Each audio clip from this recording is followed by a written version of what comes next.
రోజు రోజుకు తెలుగు భాషను ఉపయోగించడం తగ్గిపోతూ ఉందని, దాన్ని పెంపొందించాల్సిన అవసరం ఎంతైనా ఉందని ఒంగోలు ఉప విద్యాశాఖాధికారి శ్రీ చంద్రమౌళీశ్వరరావు అన్నారు. ఒంగోలు బండ్లమిట్టలోని ప్రభుత్వ బాలికల ఉన్నత పాఠశాలలో ప్రధానోపాధ్యాయురాలు జి కృష్ణకుమారి గారి అధ్యక్షతన జరిగిన జిల్లా స్థాయి తెలుగు భాషా దినోత్సవ వేడుకల్లో ముఖ్య అతిథిగా వారు పాల్గొన్నారు. గతంలో గల గ్రాంధిక భాష యొక్క ఇబ్బందిని, వ్యవహారిక భాష యొక్క అవసరాన్ని తెలిపారు. ఈ కార్యక్రమంలో ప్రత్యేక ఆహ్వానితులుగా మార్కాపురం ఉప విద్యాశాఖాధికారి శ్రీ మామిలపల్లి శ్రీనివాస్ రెడ్డి పాల్గొని తెలుగు భాష యొక్క ఔన్నత్యాన్ని, తెలుగు భాష యొక్క అవసరాన్ని నొక్కి వక్కానించారు. ఇతర భాషలను, ఇతర శాస్త్రాలు ఎన్ని నేర్చుకున్నప్పటికీ మాతృభాష మాత్రం విడనాడరాదని కోరారు. ఈ కార్యక్రమంలో తెలుగు భాష పండితులు తెలుగు భాషా దినోత్సవ ప్రత్యేకతను కూడా వివరించారు. విద్యార్థులు తెలుగు భాష యొక్క ఔన్నత్యాన్ని తెలుపుతూ అనేక మంది విద్యార్థులు పాటలు, పద్యాలు, భరతనాట్యం మరియు ఫోక్ డాన్సులు కూడా వేశారు. అనంతరం ముఖ్య అతిథులుగా విచ్చేసిన ఒంగోలు ఉప విద్యాశాఖాధికారి శ్రీ చంద్రమౌళీశ్వరరావు, మార్కాపురం ఉప విద్యాశాఖాధికారి శ్రీ మామిలపల్లి శ్రీనివాస్ రెడ్డిలను శాలువతో ఘనంగా సత్కరించారు. ఈ కార్యక్రమంలో పాఠశాల స్టాఫ్ సెక్రటరీ డి చంద్రశేఖర్, ఉపాధ్యాయులు, విద్యార్థుల తల్లిదండ్రులు, వివిధ పాఠశాలల ఉపాధ్యాయులు, విద్యార్థులు పాల్గొన్నారు.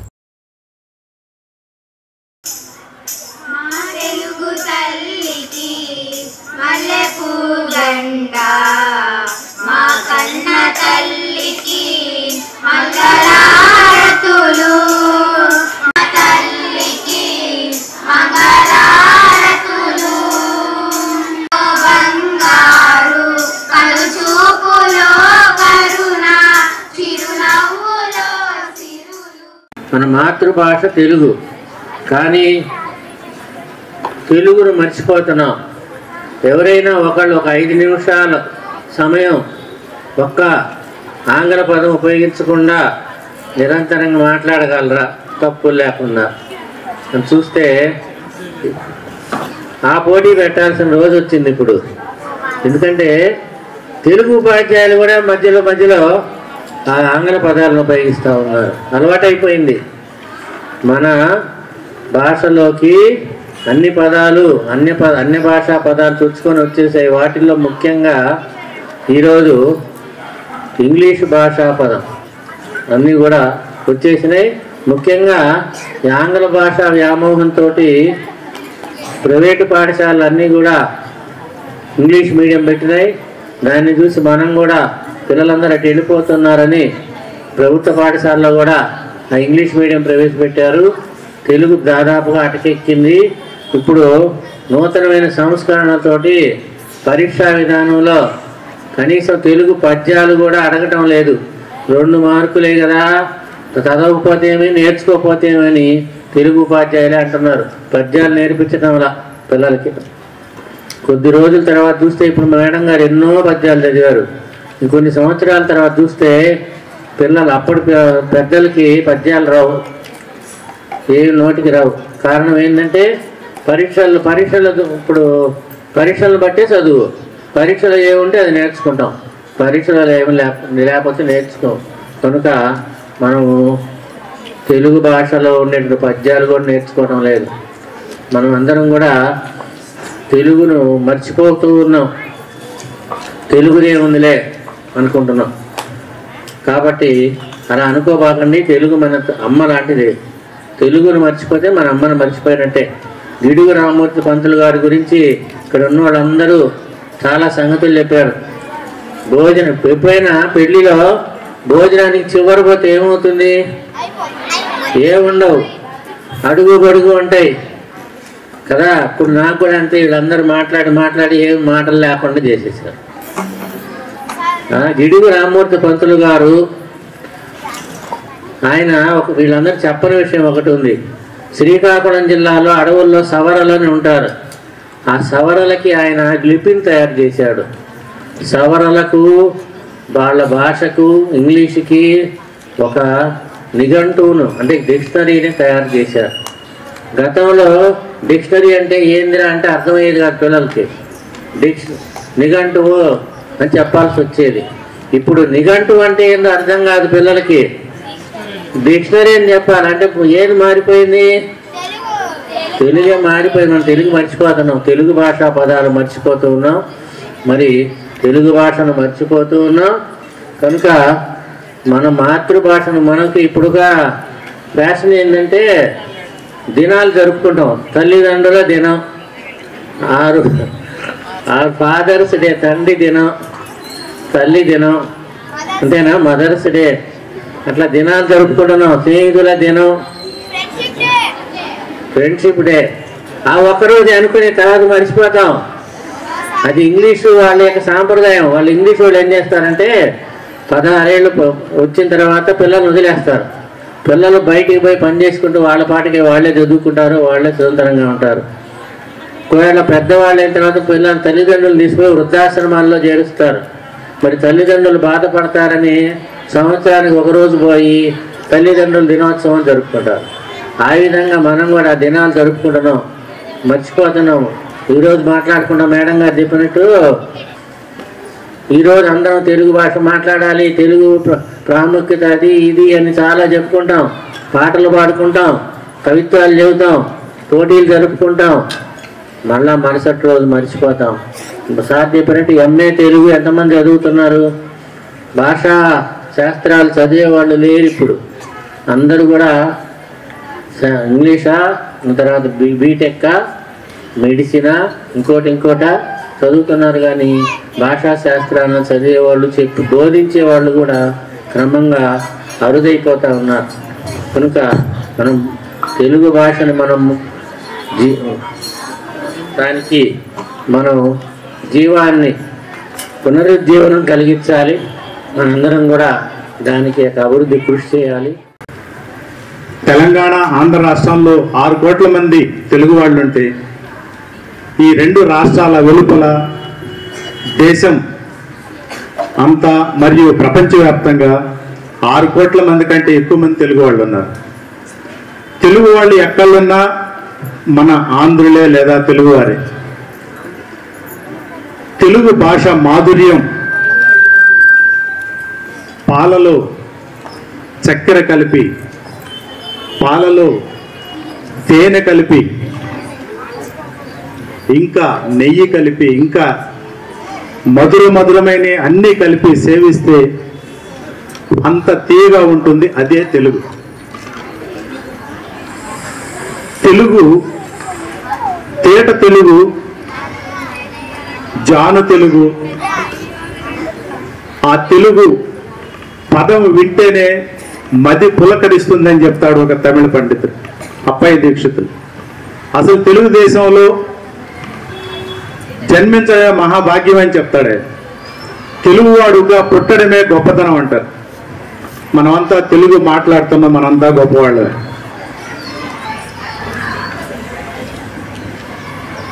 అలనాటి నన్నయ్య నుంచి నేటి నారాయణ రెడ్డి దాకా తెలుగంతా వెలిగిపోయింది. మన గ్రంథాల్లో, మన నోళ్లల్లో, మన వ్యవహారాల్లో. ఒకప్పటి కేవలం పండితులకి మాత్రమే పరిమితమైనటువంటి మన భాష అందరికీ చెందాలనే తాపత్రయంతో, అందరి నోళ్ల మీద తెలుగు భాష వెలగాలనే జయంతో గిడుగు రామ్మూర్తి మద్దులు గారు అప్పటి భాషావాదుల మీద చాలా పోరాటం చేసి వ్యవహారిక భాషకు అందలాన్ని ఎక్కించాడు. ఈరోజు మనం మన టెక్స్ట్ బుక్కుల్లో కానీ, పాఠ్యపుస్తకాల్లో కానీ, అన్ని వ్యవహారాల్లో కానీ తెలుగు ఇంతగా వ్యాపించిందంటే ఎందరో గురజాడ కానివ్వండి, గిడుగు కానివ్వండి, ఆ తర్వాత ఎందరో ఈ భాష కోసం పోరాడితేనే వ్యవహారిక భాషకు ఇప్పటికీ ఇంత గొప్పతనం వచ్చింది. ఆ ఉప విద్యాశాఖ అధికారి గారు శ్రీనివాసరెడ్డి గారు, చంద్రమౌళీశ్వర్ సార్ గారికి, ఉపాధ్యాయులకు తెలుగు భాషా దినోత్సవ శుభాకాంక్షలు. విద్యార్థులకు తెలుగు భాషా దినోత్సవ శుభాకాంక్షలు. అలాగే మీడియా మిత్రులకు, విచ్చేసినటువంటి అతిథులకు, పేరెంట్స్ కొంతమంది వచ్చినట్లున్నారు, పిల్లల యొక్క తల్లిదండ్రులకు అందరికీ నా నమస్సుమాంజలి.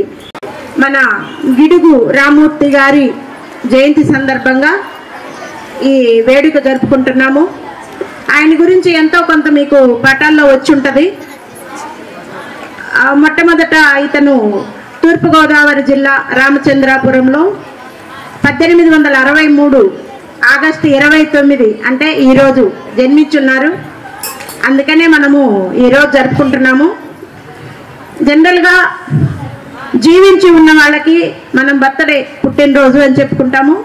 చనిపోయిన వాళ్ళకి చేసే పుట్టినరోజుని జయంతి అని చెప్పుకుంటాము. గుర్తుపెట్టుకోండి, చాలా మందికి ఇది డౌట్ ఉంది. తర్వాత ఇతను చాలా బీద కుటుంబంలో జన్మించి అదే తక్కువ వయసులో ఉన్నప్పుడే తండ్రి గారిని కోల్పోయి చాలా కష్టాలు పడి చక్కగా చదువుకున్నారు అని మనం పుస్తకాల్లో చదవటం జరిగింది. ఇతను ఇంగ్లీషు, తెలుగు, సంస్కృతం 3 భాషల్ని బాగా భాషల్లో పట్టు సాధించారని తెలుసుకోవటం జరిగింది. జనరల్గా మనం చెప్పుకునేది ఏంటంటే అర్థం కాని చదువు వ్యర్థం.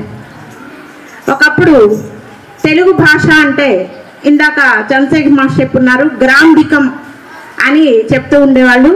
ఆ గ్రాంధికం అంటే ఏంటనేది ఈ రోజుల్లో ఉన్న పిల్లలకు దాదాపు తెలియకపోవచ్చు.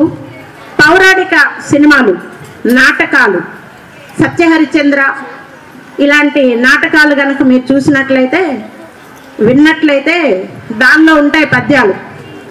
అలుగుటయే ఎరుంగని మహామహితాత్ముడు అజాత శత్రువే అలిగిన నాడు, ఇలా ఉంటుంది. కడుపులో నుంచి వస్తుంది అన్నమాట.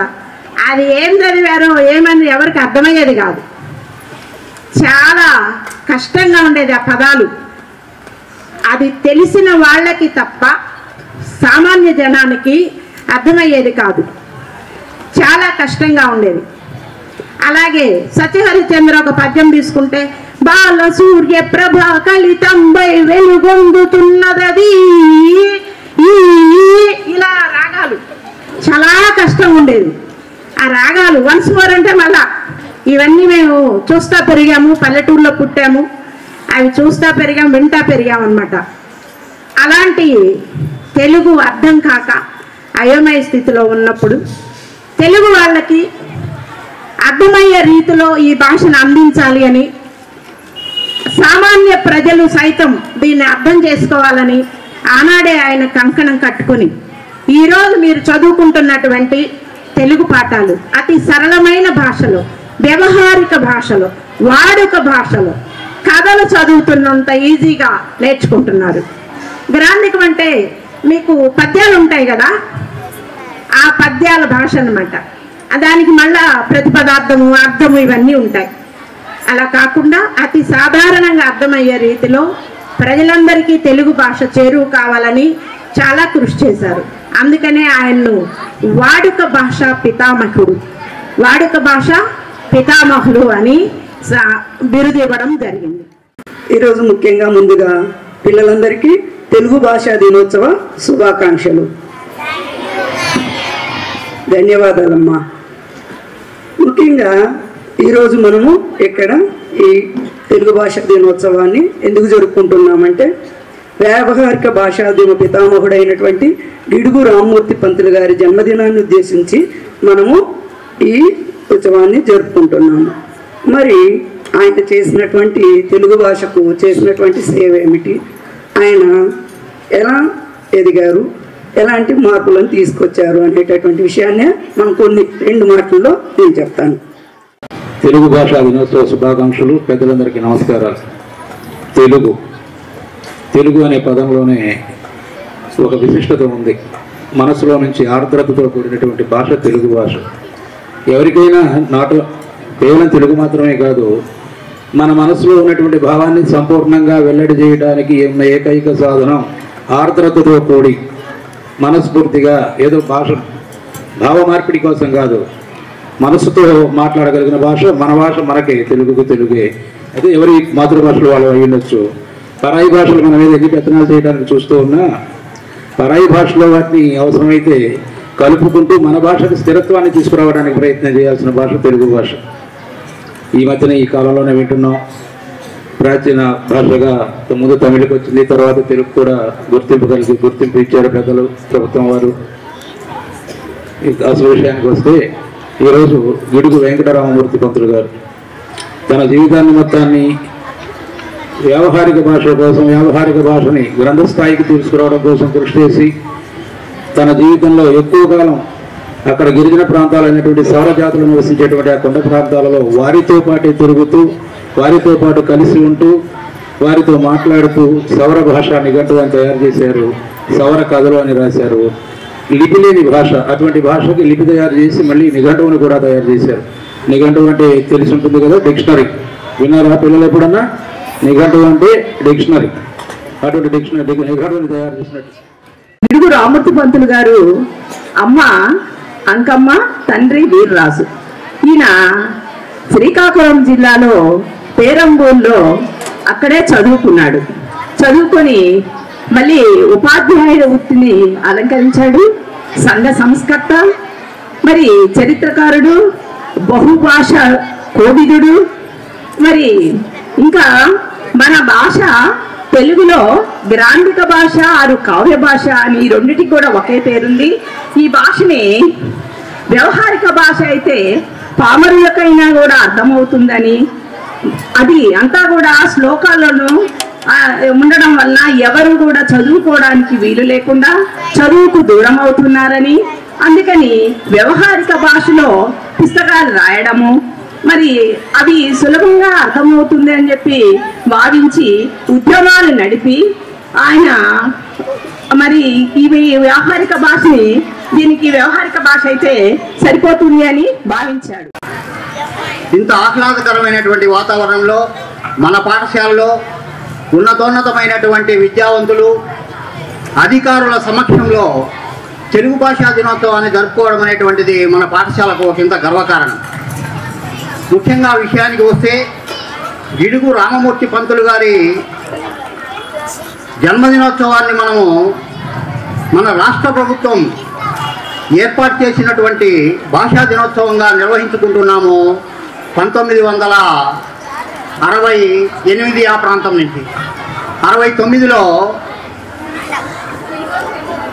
తెలుగు అకాడమీ ఏర్పడింది.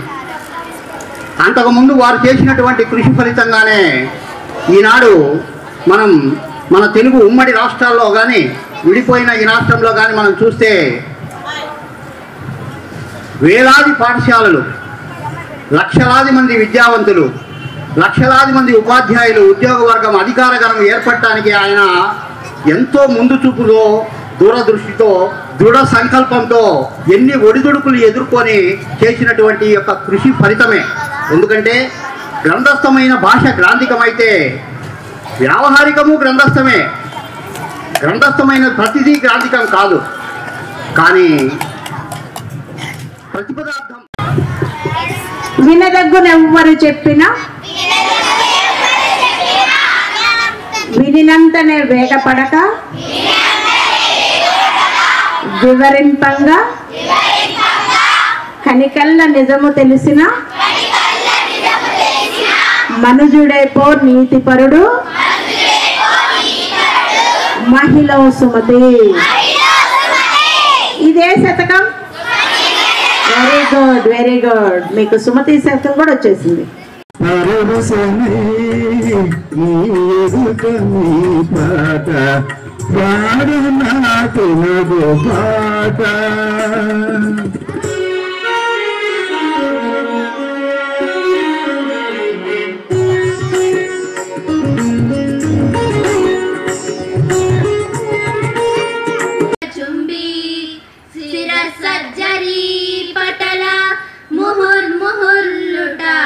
దబంగ తరంగ మృదంగ నిస్వన స్ఫుట నటనానుకూల పరిపుల్ల కలాప కలాపి జాలమున్ ఘటక చరత్కరేణు కర